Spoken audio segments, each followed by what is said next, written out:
La parabole de l'intendant avisé. Luc chapitre 16, versets 1 à 13. Parmi toutes les paraboles enseignées par Jésus, la parabole de l'intendant avisé est sans contredit celle dont l'interprétation présente le plus grand défi. Cette histoire suscite la perplexité à bien des égards. La plus troublante question concerne l'éloge du maître pour son gérant, qui, dans le texte biblique, est décrit explicitement comme une personne malhonnête. Comment Jésus peut-il proposer la conduite d'un être trompeur à l'imitation de ses disciples? Nous reviendrons sur ce point dans un moment. Lisons d'abord ce récit. Luc chapitre 16, versets 1 à 13. Jésus dit aussi à ses disciples, « Un homme riche avait un économe, qui lui fut dénoncé comme dissipant ses biens. Il l'appela et lui dit, « Qu'est-ce que j'entends dire de toi? Rends compte de ton administration, car tu ne pourras plus administrer mes biens. » L'économe dit en lui-même, « Que ferai-je, puisque mon maître m'ôte l'administration de ses biens? Travailler à la terre, je ne le puis. Mendier, j'en ai honte.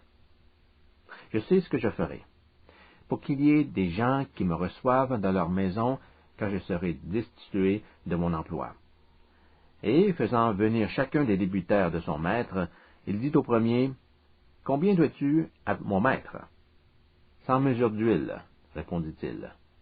Et lui dit, « Prends ton billet, assieds-toi vite, et écris 50. » Il dit ensuite à un autre, « Et toi, combien dois-tu? »« 100 mesures de blé, répondit-il.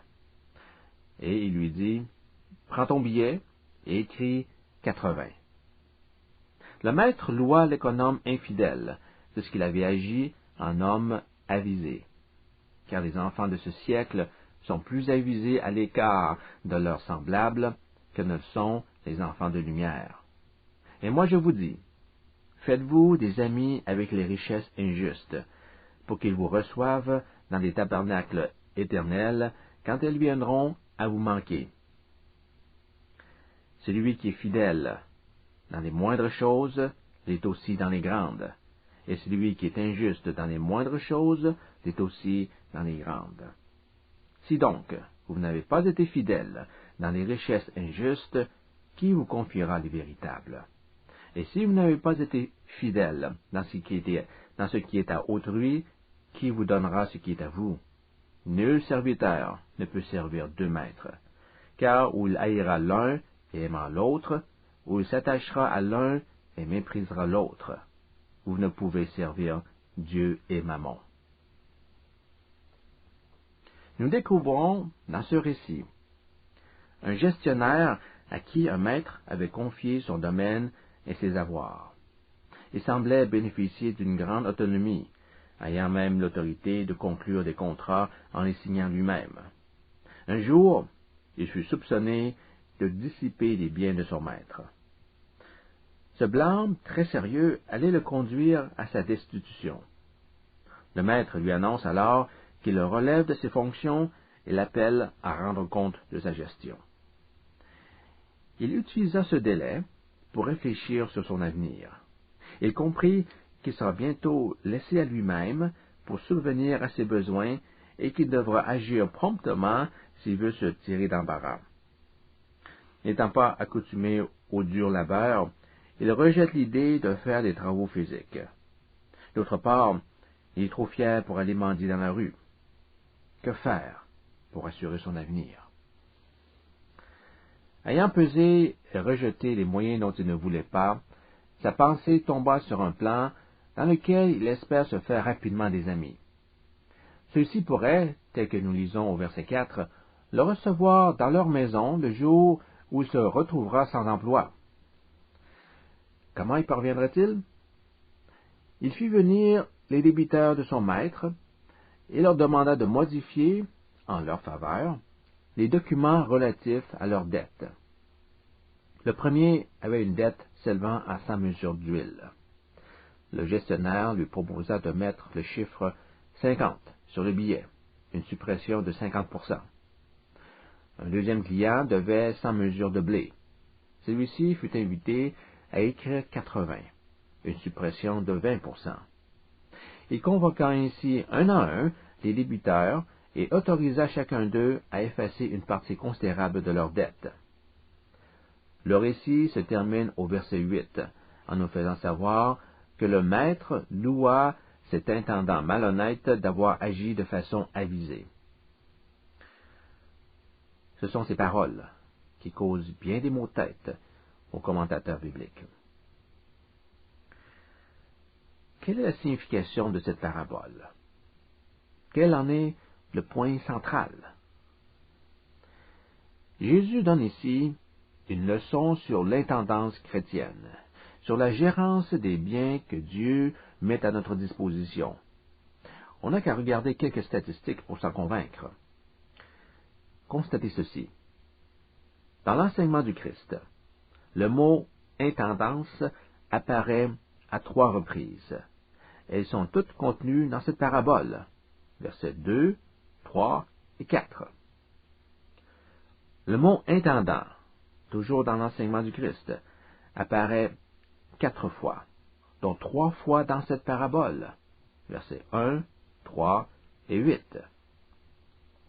La 4e fois, il se retrouve en Luc chapitre 12, verset 42, dans la parabole de l'intendant fidèle et de l'intendant infidèle, une parabole dont le sujet est manifestement l'intendance. Et finalement, le verbe « être un intendant », oikonomeo, n'est utilisé qu'une seule fois dans le Nouveau Testament, et c'est dans cette parabole, au verset 2. Nulle part ailleurs dans la Bible retrouve-t-on une aussi grande concentration de mots ayant trait à l'intendance. Ces statistiques nous permettent donc de conclure, avec une certaine assurance, que notre parabole a pour thème principal l'intendance, et plus particulièrement celle qui touche aux possessions matérielles.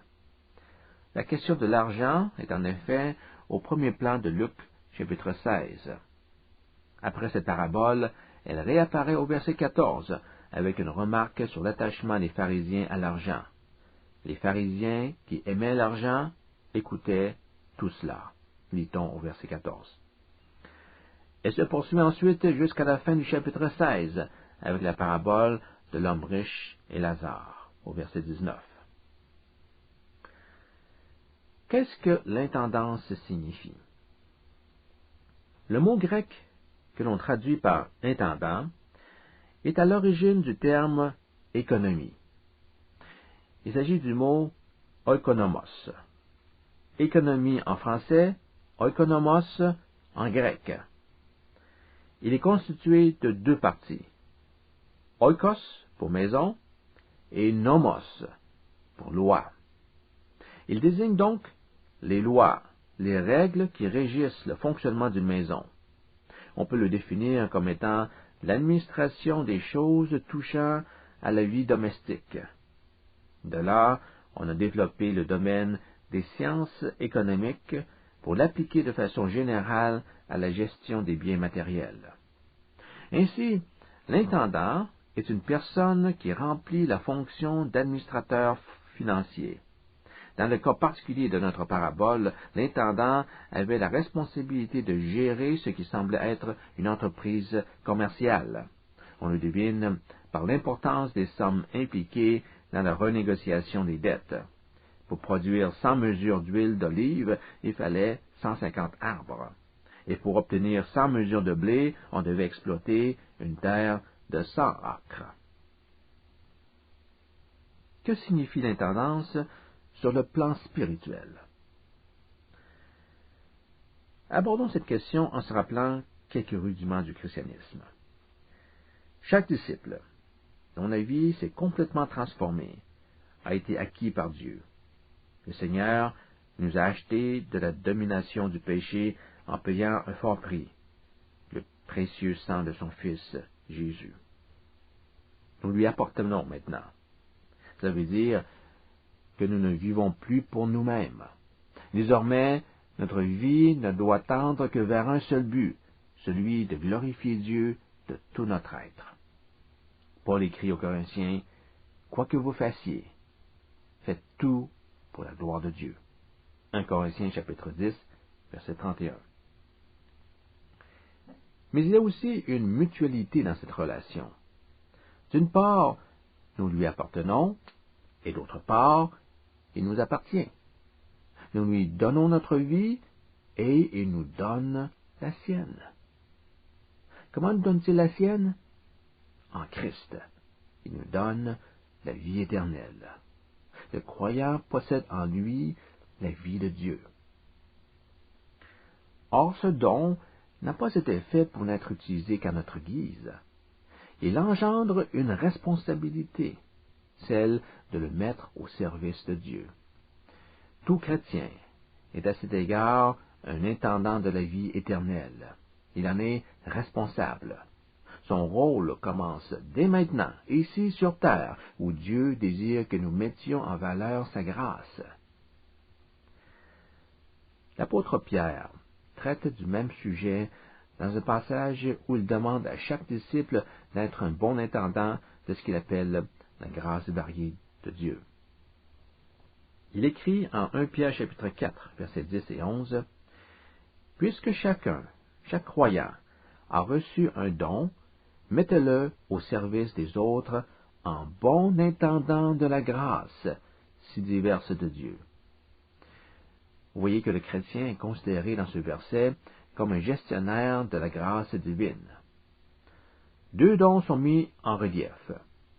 Si quelqu'un parle, que ce soit selon les oracles de Dieu, la parole de Dieu. Si quelqu'un sert, que ce soit par la force que Dieu lui accorde, afin qu'en toute chose, Dieu soit glorifié par Jésus-Christ, à qui appartiennent la gloire et la puissance au siècle des siècles.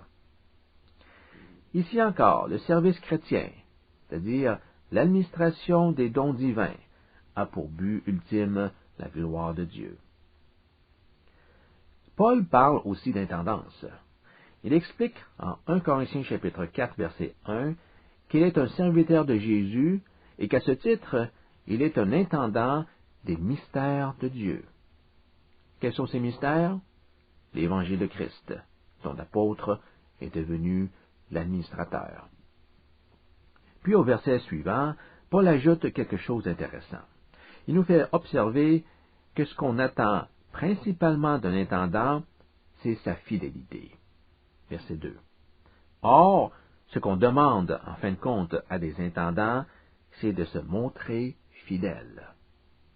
La fidélité à ses obligations est la suprême qualité requise pour l'intendant chrétien. Le Seigneur nous a fait grâce de la vie éternelle, et comme intendants, nous sommes tenus de la rendre utile pour atteindre les autres. Dieu ne se lasse pas de rechercher les hommes qui se montrent fidèles dans l'exercice de leurs responsabilités. Et c'est justement cette qualité qui semblait faire défaut au gérant de la parabole. Il n'a pas été fidèle dans la gestion des affaires de son maître. Vous avez probablement noté que le texte biblique le représente comme une personne malhonnête. C'est ce que nous lisons au verset 8. Et le maître loua cet intendant malhonnête. Laissez-moi cependant vous surprendre avec cette question. Était-il réellement malhonnête? En d'autres mots, aurait-il eu recours à des procédés illicites dans son travail? Personnellement, je doute que le choix du terme malhonnête soit le plus approprié pour le décrire. Voici pourquoi. La notion de malhonnêteté chez l'intendant nous ramène au verset 1 où nous apprenons qu'il avait dissipé les biens de son maître. Mais il y a une distinction à faire entre dissipation et malhonnêteté. Le fait de dissiper des biens ne constitue pas en soi un acte malhonnête. Dans la Bible, ce mot diascorpizo, dissiper, est souvent traduit par le verbe disperser, sans qu'on y retrouve une connotation morale. Regardons quelques exemples de son utilisation pour en saisir tout le sens. Il est employé en Matthieu chapitre 26, verset 31, où il est question d'un berger que l'on frappe et de brebis qui se dispersent. Alors Jésus leur dit, « Je serai pour vous tous cette nuit une occasion de chute, car il est écrit, je frapperai le berger et les brebis du troupeau seront dispersées. » Si vous éliminez le berger, il n'y a plus personne pour conduire le troupeau. La réaction des brebis sera naturellement de se disperser, de s'enfuir dans toutes les directions. Le mot diascorpizo apparaît à nouveau en Jean chapitre 10, verset 12. Mais le mercenaire voit venir le loup, abandonne les brebis et prend la fuite. Et le loup les ravit et les disperse. Ici, un mercenaire se sauve lorsqu'il voit un loup s'approcher. Le troupeau, de lui-même, est alors dispersé. On retrouve le même mot dans la parabole du fils prodigue, où il est dit que le fils cadet dissipa sa fortune. Il gaspilla son argent en menant grande vie. Peu de jours après, le plus jeune fils partit pour un pays éloigné où il dissipa son bien en vivant dans la débauche. Luc chapitre 15, verset 13. Il dissipa tout ce qu'il possédait, le dépensant çà et là au gré de ses désirs. L'intendant de la parabole fit la même chose. Il dissipa l'argent de son maître. Il l'a perdu. Il le gaspilla par une mauvaise gestion de ce qui lui avait été confié. C'est tout ce qu'on peut dire. Nous n'avons pas assez d'éléments dans l'histoire pour conclure qu'il a commis des actes frauduleux. La définition du mot grec diascorpizo ne le précise pas non plus.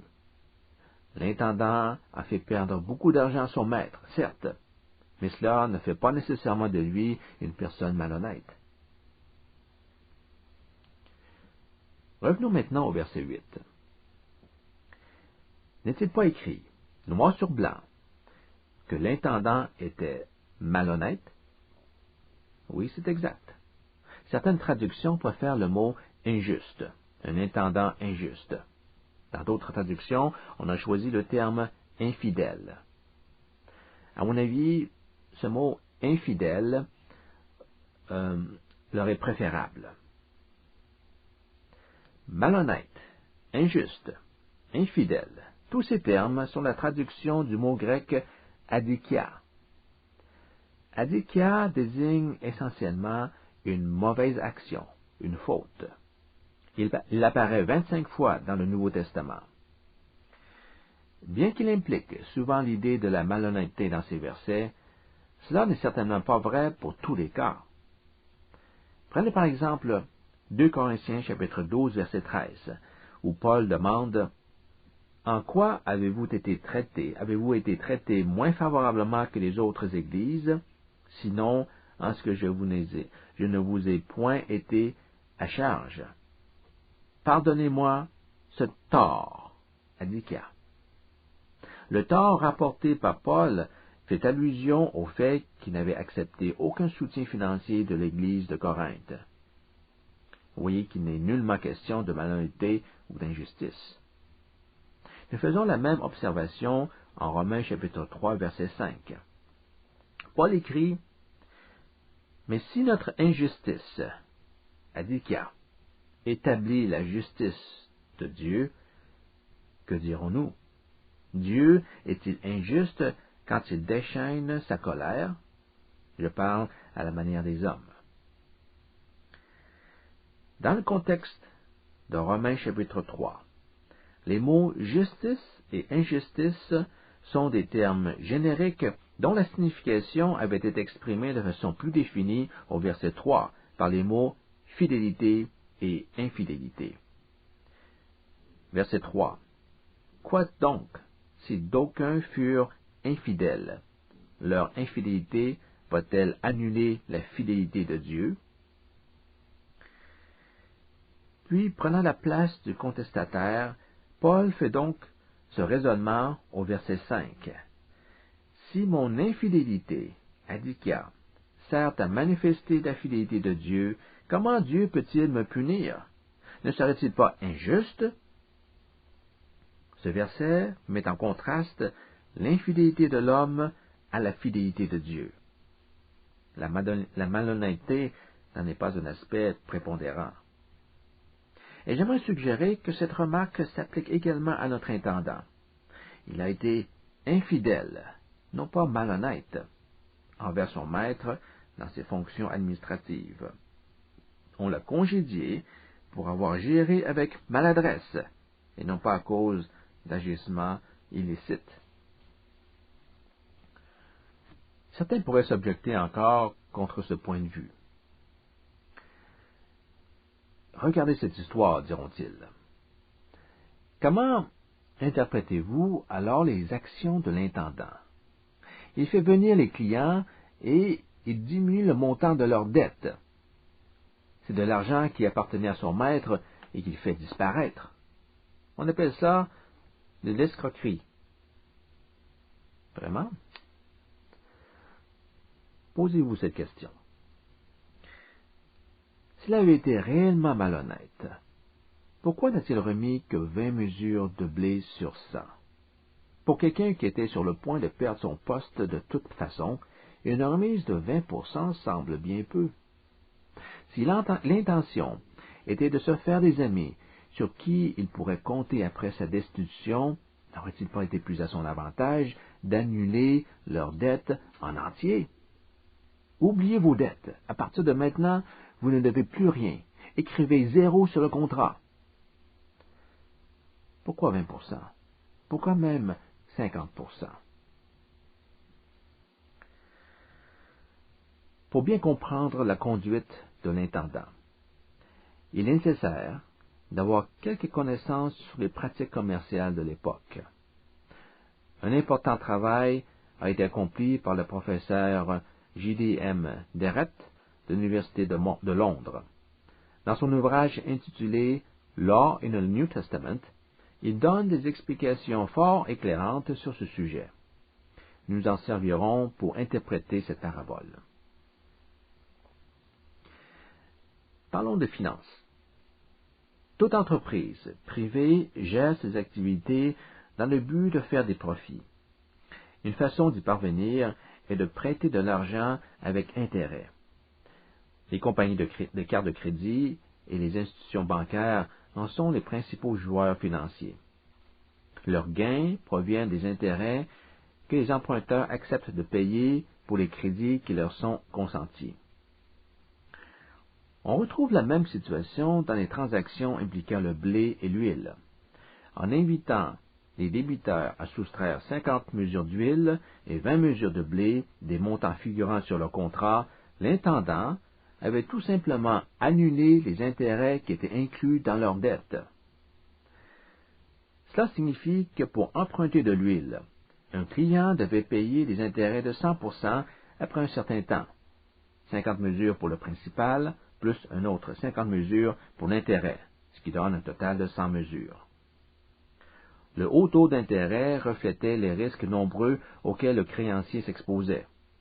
On pouvait par exemple diluer la qualité d'une huile en la mélangeant avec une autre de moindre qualité sans en baisser le prix pour autant. C'était facile à faire, mais difficile à prouver, car il n'existait pas vraiment de méthode pour vérifier la pureté d'une huile. Falsifier le blé est beaucoup plus compliqué. C'est pourquoi le taux d'intérêt pour cette marchandise était moindre. Il était fixé à 25% dans la parabole, 80 mesures pour le principal, plus un autre 20 mesures pour l'intérêt. Avec ces renseignements, nous sommes en mesure de comprendre les actions de l'intendant. Acculé à la destitution, il a su imaginer un plan pour assurer son avenir. Il convoqua les débiteurs pour discuter de leurs dettes et permit à chacun d'eux d'effacer la portion correspondant aux intérêts. Aux yeux de ceux-ci, l'intendant a fait preuve d'une grande générosité, même s'il n'en connaissait pas les motifs véritables. Le texte nous révèle que l'intendant a voulu créer une situation où les débiteurs se sentiraient redevables à son égard et avaient espoir qu'il l'aiderait quand il serait sans emploi. Mais il a quand même agi de façon malhonnête, certains diront, puisque les intérêts appartiennent au maître. Il n'avait pas le droit de les canceller. Et en les enlevant de sa poche, il a trompé son patron à son propre avantage. Pas tout à fait. Selon la législation mosaïque, il était interdit de charger de l'intérêt au prêt fait à un Israélite.